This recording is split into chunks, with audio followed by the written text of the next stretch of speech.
It's always a pleasure to talk about classics in Beards and Cars. I love the chance to do so whenever I can, and this one's notable for a couple of reasons. It's the first Japanese classic I've ever talked about on the channel, and what more iconic place to start than with a Toyota Celica, but this one's notable for another reason. It's my first Japanese classic, because this is indeed my latest car.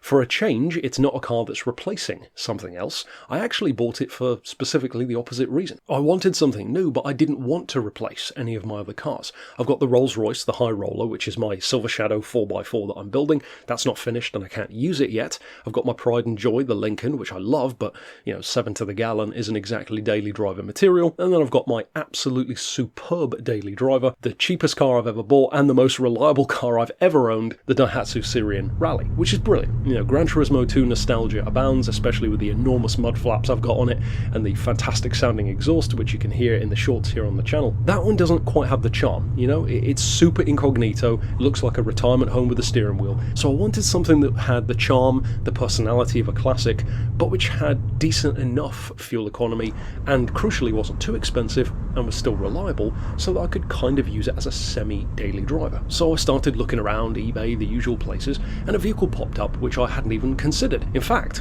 it's a vehicle which I hadn't even seen before, this generation of Celica. I know it's probably wild to say that you've never even seen this car before, but somehow I completely missed this car. And I guess not being a Celica aficionado or even a fan really, I never talk about them, it's easy to miss because there are only apparently about 3 of these on the road in the UK. But short story long, I spotted a yellow one for sale on eBay. It was a fresh import, left-hand drive, which is fine by me, rust-free from Arizona, looking for about 7 grand. Very nice car, went to look at it, wasn't quite for me, certainly not for that price.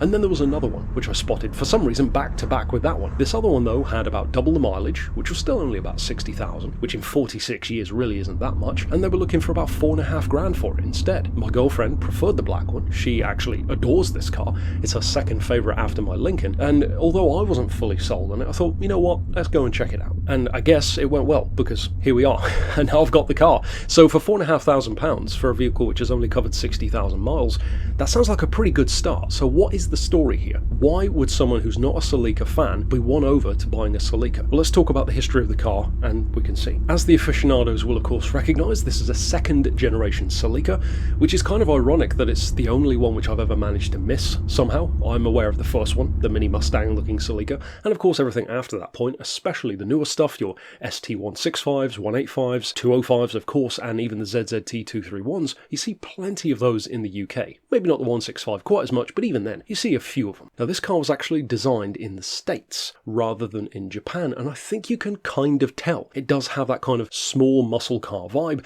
and it almost feels to me kind of like a California equivalent of what a Ford Capri was here in the UK, or even a Triumph Spitfire if you go a bit further back. Something which isn't necessarily designed to be the quickest car around, it's just designed to be fun, stylish, affordable, and something which you can just use as much as you want, even as a daily, but still be a great looking little 2+2 coupe or sports car, depending on what you want to call it. Now, speaking of what you want to refer to it as, Toyota actually offered 2 different body styles for this vehicle. There was the notchback and the liftback. Now, for those who are unfamiliar with what a notchback is, that refers to the boot. It means that the boot or the trunk is a separate compartment on the rear, and you don't get into the car through that. This one, which is what I've got, is the liftback. There do seem to be more liftbacks around rather than notchbacks.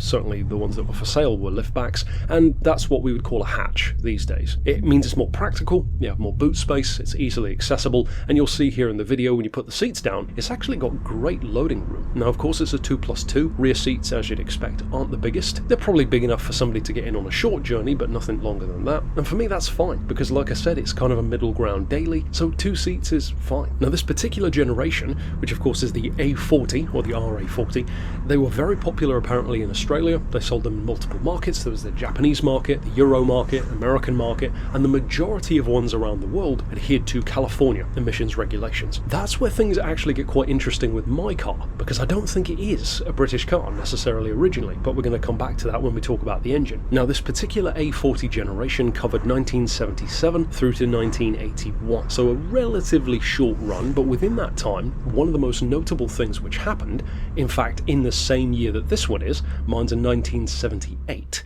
an XT2000 Celica in particular, is that this is the year when they extended this platform and turned it into something called the Celica Supra. and after a few years, they dropped the Celica name, turned it into its own thing, and became a legend. So this was literally in this same year as this car, the birth of the Toyota Supra. Pretty massive for the history of Toyota. In terms of its size, you can't really necessarily tell in the video. It kind of looks like a fairly long car, but in terms of actual proportions, this is an astonishingly small car. I can just about fit in it with the almost reclining seats, but in terms of actual proportions, it's 174 inches long, it's 65 inches wide, and it's 52 inches tall. So this thing really is low. In fact, it looks a good, I don't know, 1.5 feet maybe lower than my Daihatsu. And a Daihatsu isn't exactly a big car to begin with. In fact, at the roof, that means it's less than 4.5 feet tall. So it really is a small vehicle. As you'd expect, being both small and, of course, a classic, so simple, it is light as well. This is around a 2,300 pound car, which is between 1,000 and 1,100 kilos. So in other words, about 1 metric ton. So that's a pretty good start in terms of performance. It is, as you would hope, rear-wheel drive, of course front engine, and the gearboxes were available with 2 primary options around this time, a 5-speed manual or a 3-speed auto. Mine is the auto because, again, I wanted it to have the cruiser factor, and incidentally the 3-speed, which this one had, ran from 78 to 80, and then in 1981 they brought out a 4-speed auto. And one of the interesting pivot points through this car's design was the facelift, and the facelift came right after this one. It went from the 4 round headlights, which are very distinctive on this particular one, to covered, more rectangular shaped lights, which incidentally the other yellow one that I went to look at was of that generation. Now the reasons why this car is notable actually go beyond just being the birth of the Supra and being a cool little car in its own right. It's actually quite notable in terms of switchgear. This seems to have been the car that really popularized the idea of having your washers, wipers and indicators all on those 2 primary stalks next to the steering wheel. And then after that, a lot of other brands, to this day still plenty of brands, started doing the same thing. So quite the pioneer in multiple ways. Some of these cars were also available with, I would say, a very appropriate Targa top conversion. A Targa top which, although not done by Toyota, was endorsed by them. So that was kind of a semi-official, certainly an officially recognized thing, which you can get on some versions. And speaking to the Targa approach, it makes sense because not only does it have that almost 911 Targa style nice silver bar running up either side, which is one of its most distinctive design points, but it's also a pillarless door. And although you can't really tell in the video, there's no frame around the glass, it's just the glass that rolls down into the door. Now, an interesting thing about this generation of the Celica, being as it was, of course, not a beast as the Supra would ultimately become, all of the versions of this car, incidentally, there were nearly 50 different variants at one time that Toyota was making of these, they all had a 4-cylinder engine. Straight 4, it's exactly what this one has, being an XT2000 as the name suggests. It's a 2-litre in this form, 2-litre, naturally aspirated, straight 4, it is running a carburettor. Some versions actually had fuel injection, but not this particular one, and in terms of the range, you're looking at between a 1.6 litre and a 2.4. Now, speaking to that engine, that is where things get interesting, in particular when it comes to mine, because this car, as it seems to have been registered as a UK vehicle from new, should have something called an 18RC engine, which was basically California regulations, which, at least unless I'm mistaken, the vast majority of the world had. America, Europe, Britain, and I believe a couple of other places too. Then Japan had their own version, etc, etc. The thing is, mine doesn't have that engine. You'll see in the video at a certain point, it says RU on my engine instead of RC. That is the Japanese emissions control version. So either this car has had a motor swap at some point, which is possible, but it does beg the question, why would you put the Japanese engine in? Surely that would be more difficult to find. I wouldn't have thought it would be worth the extra effort, given that the difference in spec, as we'll touch on in just a second, isn't really monumental. It's more powerful, but not like crazy. And then on the other hand, it could be, and I think this might be more likely, this was a Japanese spec car, because in Japan they drive on the same side of the road as here in the UK, so the steering wheel would also line up, and it would have been relatively simple to swap it from a kilometre speedo to a miles per hour, etc. I think this was built for the Japanese market, sent over to the UK from brand new, maybe more demand for black ones in the UK, you know, whatever the case may be, send it over when new, and then immediately register it as a UK car. I think that might be what happened in this case, and I'm sure if I dug around I could find out, but at least I haven't yet. So that's an interesting thing about this one, that it appears to be a UK car, but then it's got the Japanese engine. So what's the actual difference in terms of engine? Well, the C-spec engine has a whopping 97 horsepower, I know, steady your beating heart. This version, the U engine, has 101. Not a massive difference, but an improvement. Having over 100 horses is cool to be able to say. Then in terms of torque, that's actually a more notable change, because the UK spec, if you will, that C spec, would have had 107 foot-pounds. This one, the Japanese spec, is 112. So that is actually a pretty decent difference for a smaller car. In terms of production years, there is a difference there as well. See, the C spec engine, again the less powered, was built from 71 all the way through to 81, so it had a much longer run. Whereas the one which mine has, the Japanese spec engine, it was from 1975 only to 1978, which would have meant that this one that I've got is one of the very last with that engine, if it was indeed a 78 engine. So an interesting discrepancy in terms of what the car should have versus what it actually has. But whatever the story is behind it, the fact remains that is the motor that it's got, and I think it's pretty cool. In terms of actually driving it, what's it like? What's the performance like? What's the fuel economy like? What's it like to drive? Well, the first thing was quite the learning curve, and that was that it doesn't even have power steering, which of course brings the weight down and makes things more direct and more simple. But I hadn't owned a non-power steering classic before, thank goodness for that, with like 20-foot long Lincolns. But this one definitely was a bit of a learning curve there. On the motorway, it's a lot twitchier. It tends to follow every bump in the road. You do have to focus a bit more while driving. I've already got a lot more used to that though, as I think you can tell in the video. One hand on the wheel, one hand out the window, and you can just get a feel for it. You kind of let the car go to some degree where it wants to go, and don't necessarily overcorrect it. To me, that was the biggest takeaway that I found from this one. You don't really need to correct it as much as you think you do. The second thing is that the brakes are actually pretty damn good for a classic car. They are very hard, but they do the job, and with such a low weight in a car that's not necessarily going that quick most of the time anyway, they do more than an adequate job. In terms of performance, well, it seems difficult to find an official 0 to 60 time or top speed, at least theoretically up around 120 miles an hour. There's no chance in hell I would ever take this car to that kind of speed. I'd be lucky to ever even hit 70 in this thing, let alone 120. But in terms of acceleration, it's hard to say. Back then, of course, the auto would have been slower. It's not like these days where efficiency is improved. So I would guess probably, it's not as slow as you'd think. It does feel like it picks up pretty well actually. I would guess probably somewhere between maybe 10 and 13 seconds. It could be slower, but it feels like maybe that kind of region. And like I said, it does pick up pretty well when you put your foot down. You don't even need to go foot to the floor. You can easily keep up with traffic, easily overtake stuff. It's nippy, as we would call it here in the UK. It's not fast, but it's quicker than you'd expect. And obviously being more so a good-looking cruiser, well, that's exactly what it needs to be. One of the interesting things, of course, is going to be fuel economy, because you do have to measure your expectations. These days, a 1,000 kilo car with a little 100 horsepower engine, you'd be getting like 45, 50 to the gallon easy.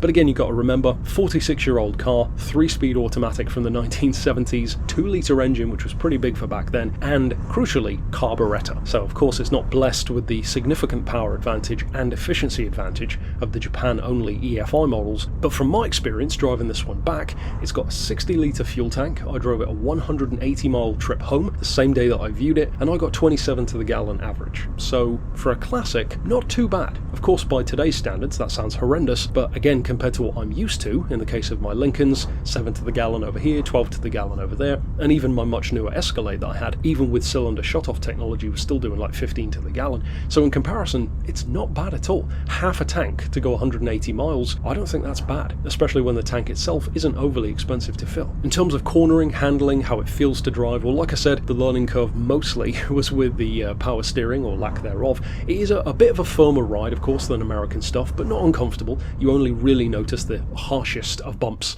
and it's a really fun little thing to drive. Having that long sweeping bonnet out in front of you actually isn't as notable as you'd think. The car is so low down, and the bonnet kind of gradually sweeps down, so you don't really see the bonnet in your vision as much as you'd think, and it doesn't feel oddly proportioned. It feels very nicely weighted through corners. Of course, you're not going to throw it around like a modern car, and let's say it as it is, my Daihatsu would absolutely annihilate this thing in a race. It wouldn't even be close, but it's not a fair comparison. Different time periods, different purposes. The car is a cruiser. It's something which fulfills the exact purpose of what I wanted, a middle ground, like I said earlier on. It's a lot of fun to drive, and I think honestly the only downside to this car, well, there are two. The one downside is finding parts, which of course is the case for a lot of vehicles. I was blessed in terms of the person selling it having a box full of spares, some of which would be very hard to find, like side repeater lenses and even a full rear light. That kind of stuff is, a godsend for a classic. You can find them online, but mostly it's going to be the shipping costs that will really sting you in the wallet. Aside from that though, I think the one biggest shame about this is their rarity. There are so few of these left in the UK because of that thin Japanese metal which just rusts so quickly on our salted roads. This car, for example, has been welded in the past. That doesn't bother me too much, you know, it's not like I'm buying it to keep its value anyway. You can see it's covered in dents and dings, which again I actually like. It's got seat covers because the seats are ripped. You can see the rear seats are ripped as well. It's far from being a perfect vehicle. The yellow one was $7 grand and that wasn't perfect either. So clearly the market is still being kind to these. Even so, I like having a car that I can use without worrying about something, you know, chipping the paint or scratching this, that or the other. Something that's genuinely usable. And that to me is the shame. I think this would be a perfect beginner's classic for a younger person in particular because it, across the board, is such a usable car. You've technically got 4 seats. The boot space is fantastic, great handling, it gives you the learning curve of the carburetor, no power steering, working on a car yourself if at all possible. It's all that great learning experience, but it's something that's different to the more obvious Morris Minors, Minis, Beetles, something that's got a bit more flash to it. It looks a bit more gentlemanly or a bit more sports car-ish than something like a Mini, etc. And even the fuel economy, that's more than good enough to use it as a daily if you wanted to. I mean, even a Mini back then would get like, what, 35 to the gallon at best, so it's not that much of a difference, given that this is a significantly quicker 2-litre engine car, which is still great through corners. And the real cherry on the cake to prove my point about it being a perfect first classic, this is the cheapest car I have ever insured. This was £124 for the year's insurance. Admittedly a classic 5,000 mile policy, but still, that is so ridiculously cheap, and combined with having like 4 times the fuel economy on the motorway of something like the Lincoln, that's a pretty damn good combination for somebody who does want that kind of American style, but something that's way more reliable, way better through corners, far, you know, more focused, stiffer, better suspension, ironically almost very British in its approach, something more about the cornering, more about the fun. And that is another reason why I find it wild that these cars weren't more popular over here. To me, this looks like the kind of car which we would have loved here in the UK. It's not overly expensive, it's reliable, fuel's decent, the performance is more than good enough, and it's great through corners. The rust got to a lot of them from what I hear, and that really is a shame. I'm sure a lot of them were exported as well to other countries that make more use of them. But yeah, if you get the chance to drive one of these, maybe even own one, I would say try it out. And of course, we're far too in the early days to talk about long-term living costs. Even then, I would find it hard to believe that this would be more expensive than something like a classic exotic or a classic muscle car or something like that. That is it for this particular spotlight on my 1978 Toyota Celica XT2000 Liftback. And of course, I'd love to hear your thoughts down below. Maybe did you used to have one of these? Do you still have one of these perhaps? Some stories, good or bad, either way. Ultimately though, that's it for this installment. I'll see you next time with more, and thanks for watching.